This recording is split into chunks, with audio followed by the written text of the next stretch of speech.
cutting horse was born on the open range, where ranchers would gather vast herds for branding, doctoring, and drive them up the famous trails to feed a hungry nation over 100 years ago. Some horses were better suited for separating a cow from the herd, becoming the royalty of the remuda. Ranchers would brag and bet on who had the best cutting hoss, and competitions arose. These select few were crossbred to create what we have today.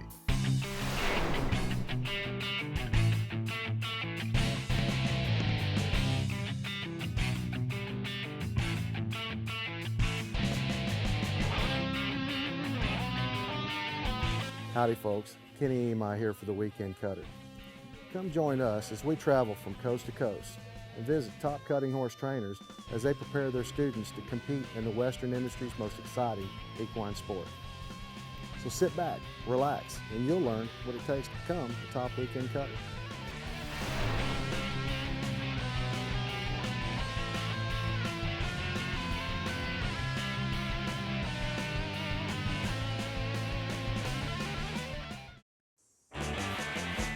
Wrangler Premium Performance Cowboy Cut Jeans. Comfort that works as hard as you do. 20% longer lasting denim. More comfortable waist. Premium Performance Cowboy Cut Jeans. Wrangler. Long live cowboys.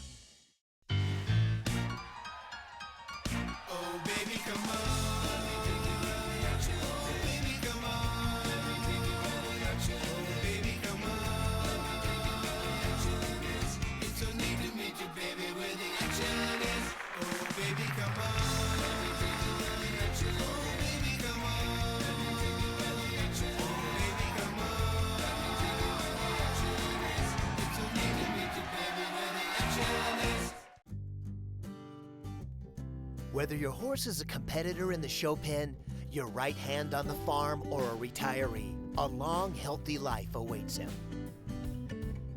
From pharmaceutical and healthcare products to supplements and stable supplies, FarmVet will deliver you the products that will keep your horses and other pets happy and healthy for their entire life. When it comes to the products you trust, you can rely on FarmVet. Folks, thanks for joining us this week. We're going to get to go and visit one of the greatest communicators the Western horse industry has ever known, Mr. Buster Welch. He's going to talk to us about some of them old horses that all of you are familiar with. You might learn a little bit more about Buster that you didn't know. It's going to be a two-part series. Stay tuned for part one. Well, that's a good question. And I've worked at it all my life. One thing is relax and trust your horse a little. And you can come near getting in his rhythm. And just because he makes a mistake, don't blow him up. Right. And the way you sit on a horse makes a lot of difference. As I was pointing out to you, don't push yourself back on that cantle that'll vault you, and get your feet down under you and get a good, quiet, steady ride on that horse. And I'm not saying you don't brace your feet some. Right. And you use that those stirrups more for a shock absorber. Okay. And you get down on that horse and ride that horse, and you want, if he's a good horse and smart, you want to treat him that way. Don't treat him like a dumb horse, you know. And you got to get him where he'll trust you. He'll trust you to ride him where you want him. Okay. And you know, it's simple. There's a space beside a cow. And if a horse will get in it, he can hold that cow. And a horse will learn how to get in that space. Right. It'll draw him like a vacuum if you ride him right. And you don't want to run through it. You don't want to lag behind it. You want to run, get in that space, right by that cow. Okay. And I'm not saying it couldn't be 10 feet from her, 20 Right. feet from her, if you're in the right space. And a horse learns to rate that and feel that space if you allow him to. And so I really want a horse to trust me and let me ride him where I need him. Okay. So answer is just trust your horse. Yeah. And you know, don't use your body to put him there. Use your legs and your feet Okay. to ride him with. Keep your body neutral Okay. and don't get it involved in it. Somebody I was teaching had a school one time, and Shorty had real amateurs in the indoor arena. I had schooling him, and I was schooling the more advanced ones outside. And there was one guy that I couldn't convince him to use his feet. He felt that was cheating, you know. And so we broke for lunch, and Shorty came out in the arena, and he went up to him and said, "Mr. Freeman, do you use your feet when you're showing a cutting horse?" Shorty said, "No, no more than I do to walk." There is a gentleman, a young trainer. He's from Australia, lives in Rio Vista, Texas. His name is Lyndon Smith. Lyndon's question was the success that you had worth all the work that you put into it? Yes, because that really wasn't. I mean, there's times that you'd like to go and lay down, but I was doing something I loved. I loved a good horse. I loved to work cattle, and it was sure worth it. And it was very rewarding financially and satisfactory, you know, and it really enabled me to get into the cow business, which I'm more of a cow man than I am a horse man. You know? Yes, sir. And so, boy, it was worth it. And, you know, if I didn't enjoy what I was doing, if I was a young man, I'd quit that and go find something I did. It's kind of like the old phrase, find a job that you love and you'll never work a day in your life. Yeah, that old saying is a good one. And, you know, you're going to work a day, but there's times it gets tough. Yes, sir. And, you know, I love cowboying, but I've been in some deals where you didn't get any sleep for 48 hours, you know, and that got old. Yes, sir. And but I wasn't going to quit cowboying on account of it. Well, and you had a lot of success, Yeah. and you loved what you were doing. Yes, yes. And my wife and I enjoyed it. It was something we could enjoy together. And she was kind of my secret weapon. She could get on a horse and ride him a time or two and just smooth him out. And that was because she could get a horse confidence because she rode so smooth. Yes, sir. And they believed she would be there no matter what they did. And that helped it when she handed it to you and you took him into Yeah. the show pen. Yeah. And we enjoyed that. We tied a lot of times and she beat me a lot of times. One time was at Odessa at Sandhill Cutting, and she won the Richard Cutting. And Buster Cole got quite a kick out of it. We go in the open cutting and she wins that. And Buster Cole got the biggest kick out of that. And of course she had two of those nice leather briefcases they get. She won one and I said in front of Buster, I said, "Are you going to give me one of those briefcases?" Well, folks, don't go anywhere. We'll be right back with more of the Weekend Cutter. Roger Peters has ensured the performance horse business for over 35 years. Inducted into the NCHA's Hall of Fame in 1999, Open World Champions to the Amateur Weekend Cutters have come to trust the Peters family. Performance horses are a huge investment.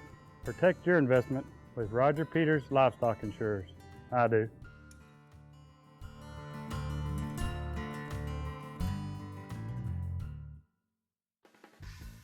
Smart and Slick is the kind of stallion you want in your breeding program. His foals are competing and winning in a variety of performance arenas. No matter what direction you want to take your colt, Slick can get you there. Winning 203 weekend checks across the country the hard way. Put a Slick in your breeding program. Smart and Slick's 2011 breeding fee is $900. Contact Meridian Equine Center at meridiananimalhospital.com. Hey, glad you made it. Welcome back to the Weekend Cutter. Well, here's a gentleman that you probably will recognize the name, Pat Pirelli. Oh, yeah. Pat's question for you is, what do you look for in a cow horse? Well, number one is a horse with some talent, a natural bred-in talent. Then I want a horse with a good physical build. And I want a smart horse. And I like a little bit of size on the horse. I don't want a big horse. Right. But I don't want a little fine bone horse. Due to the fact that, you know, I've had to use horses so hard in my life, in my career, Yes, sir. that I need the horse that was pretty sturdy. Sure. And you know, I've ridden some big horses that are as quick as a little horse. Yes, you have. That Marion's girl weighed over 1,300, and there wasn't ever a little horse could move any faster than she could. And that horse I was riding this morning can really move fast. And if you notice, he's a pretty big horse. Yeah, he's a good 1,200 pound horse. Yeah, and if he gets forced to, he can mortally move, and he's quick. And so I would prefer kind of middle of the road horse. Okay, so you're looking for intelligence, aesthetics, conformation, natural bred-in cow, which then that means you're looking at the bloodlines, looking at mama and daddy, and seeing what that comes. You know you've got the genetics to work with, but genetics often don't mean everything, so you have to look at the other attributes. The intelligence. It's what you can't see that really counts. It's the unknown. He had that question for you, so I wanted to give you that question from Pat Pirelli. He thinks the world of you. Chad Eubanks. Chad is, he was on America's Toughest Cowboy, that show. He was a rough stock rider. Got married a couple years ago, got him a new baby, and now he's just starting colts for people and doesn't saddle bronc, bareback, or bull ride anymore. But his question is there anything you did differently with the last horses that you trained than you did with the first horses that you trained? Yes, naturally. Cutting changes all the time. Cattle change, and horses change. Mm-hmm. And the horses have improved. The breeders have done the best job of producing great horses. I just wish I was a young man today with all these good young horses, you know. And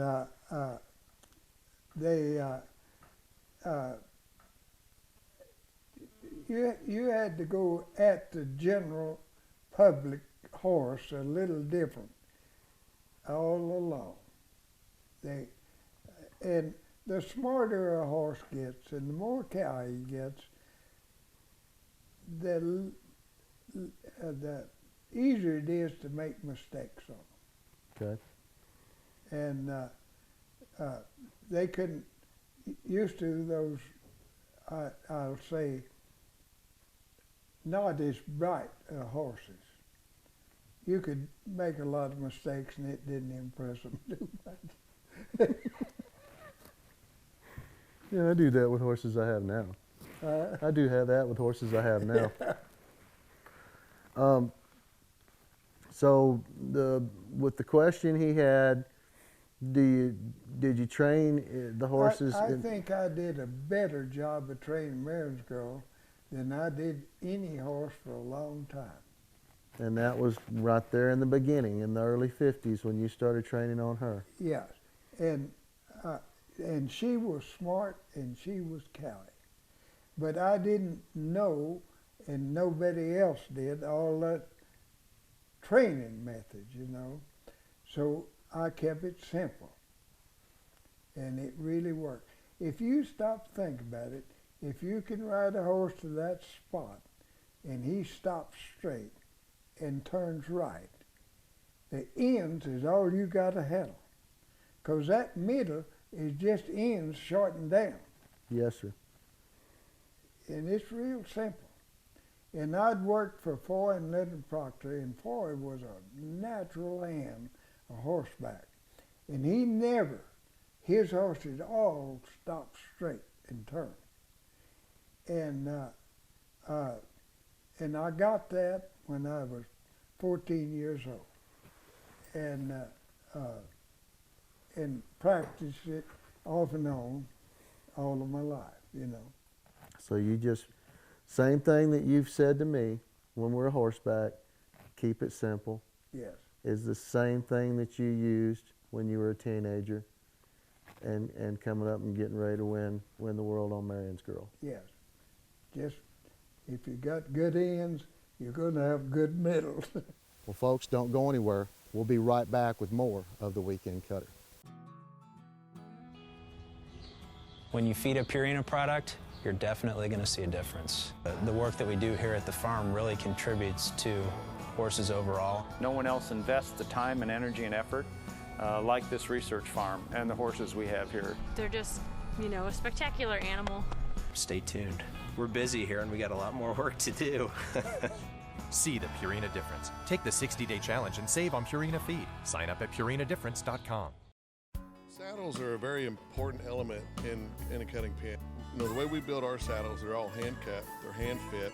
We put all the other ground seats in them. And for an amateur or even for non-pros, especially the amateurs, you know, when you get into cutting, you're not really learning how to ride, you're learning how to sit. And we also carry a wide variety of apparel, you know, custom belts, boots, tack, and of course, saddles.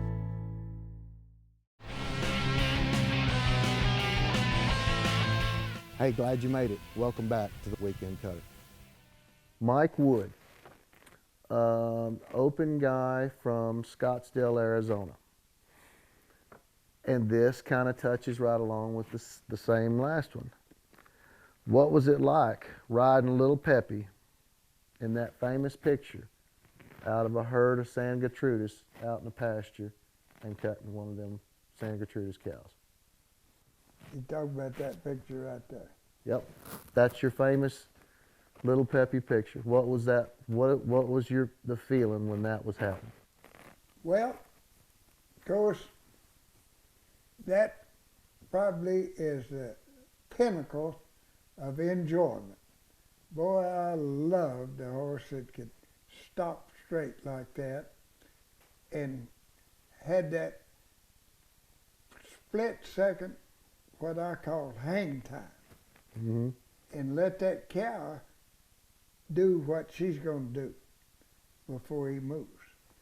If you'll notice, that's what he's doing there. Yep. And he's no hurry to try to turn her or go where she's going to go. until she shows him what she's fixing to do. She may go that way and she may go that way. And he's going to be ready to go either way. And that's a thrill to see a horse concentrating on the next move. That was the proof of the intelligence. Yeah. And that was a herd of cattle out. There was 1,500 cows and a bunch of calves. Not all of them had calves. They don't like to put that big a roundup together. They like about 750 cows. That lets you cut out calves, yearlings big enough to wean. Well, first you cut out the bulls, the shipping bulls, then you cut out the shipping cows. Then you start cutting yearlings big enough to wean, and they got about 12 lead steers off out there that you cut to that holds them up, and then some babysitters. Babysitters, kind of? Yeah, lead they're steers? babysitters. And then there'll be about 250 of those, generally. And then there'll be about 250 calves that need branding that's been born since the last roundup. And that's a full day's work, time you get that done. We were probably 10, 11 o'clock finishing up that deal. Sure was time we got home, because we had too many cattle. But it was a good moonlight night, and we kept working till we got out. Good friend of yours. You've known his family forever. Ronnie Rice. Oh, yeah. Past futurity champion. Ronnie Rice. What would you do different if you could?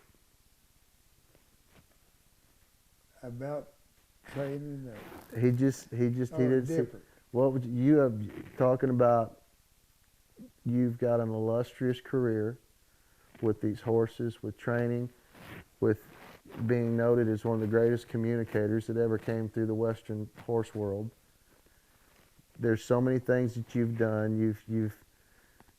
You've met so many people. So many people have cherished the words that you've said to them.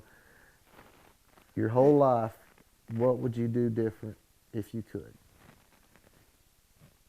In the horse training, I would be more selective. I thought that I was gifted, and I wasn't, and I could make horses out of plain horses. And I spent a lot of time inside a lot of cattle on horses that I shouldn't have. And if I had to do over, I'd ride fewer horses and better horses. Fewer, better horses. Yeah, I wouldn't put my time in on those. I used to try to make silk purse out of a sow's ear. A silk purse out of a sow's ear. I can fully understand that. Yeah. But that was Ronnie's question.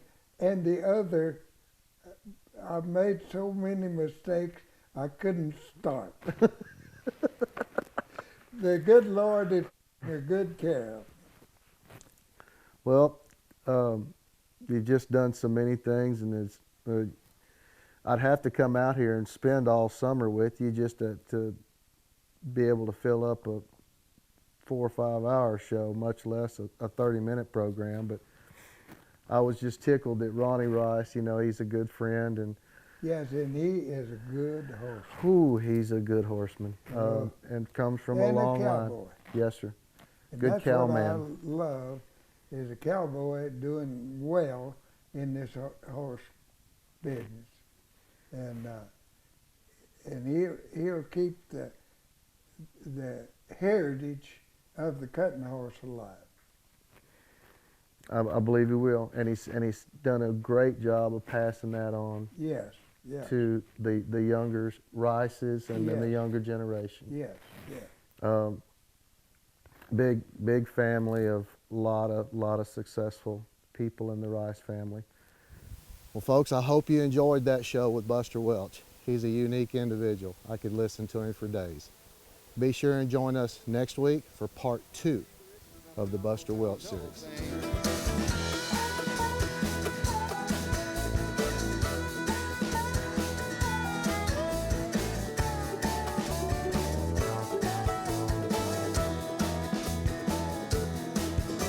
Every once in a while, something special come along here, make you smile. Every once in a while, something special come along here, make you smile. In a big round pen, the spirits are high, and every once in a while, good house come by. It's loose rein, saddle on tight, sitting in the middle, make money tonight. Run like hell and turn on the dime, get yourself a